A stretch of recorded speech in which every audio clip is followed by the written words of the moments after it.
तो लहर किनारे से टकराकर सागर की ओर आ ही गई।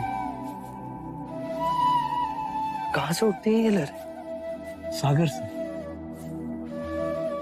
सागर गहन में तो अंततः शांत है, एक तरंग भी वहां नहीं उठती। तुम्हारे प्रश्न मुझे पहले भी चकित करते थे सिद्धार्थ, और आज भी कर रहे हैं।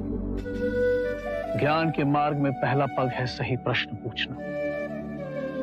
परम ज्ञान से अब भी बहुत दूर हूं मैं। तुम्हारे मन की पिपासा तुम्हें इतनी दूर लेकर आएगी, ये कल्पना नहीं की थी। महाराज शुद्धोदन की चेष्टा के विपरीत वही हुआ जो होना था। मुझे जीवन और मरण के इस चक्र से मुक्ति के मार्ग की खोज है, और यही तृष्णा मुझे गुरुवर्य आचार्य अलार कलाम के पास ले गई। उनसे मैंने सांख्य शास्त्र और ध्यान मार्ग की दीक्षा ली। अब आगे की यात्रा के लिए मैं गुरुवर्य उद्रक रामपुत्र के यहाँ आया हूँ। तो अब हमारे नई परिचय की यात्रा की शुरुआत हुई। अब तक हम गुरु शिष्य थे, पर अब गुरु भाई बन गए।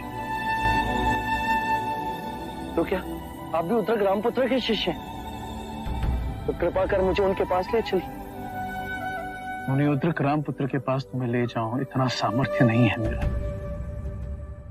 अब यहां तक आ गई हो तो आगे की यात्रा तुम्हें अकेली ही करनी होगी। सिद्धार्थ, सोच लो, उसके बाद पलटने का कोई रास्ता नहीं होगा। पलटने के लिए इतने दूर नहीं आया मैं।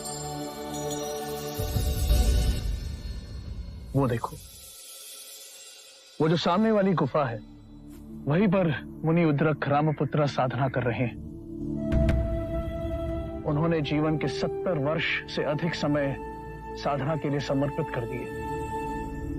वो मौन रहते हैं। शिष्य यदि योग्य हो तो गहरे ध्यान में आकर उसे ज्ञान देते हैं। जो परम ध्यान साध ले, उसी को मिलते हैं गुरु के दर्शन।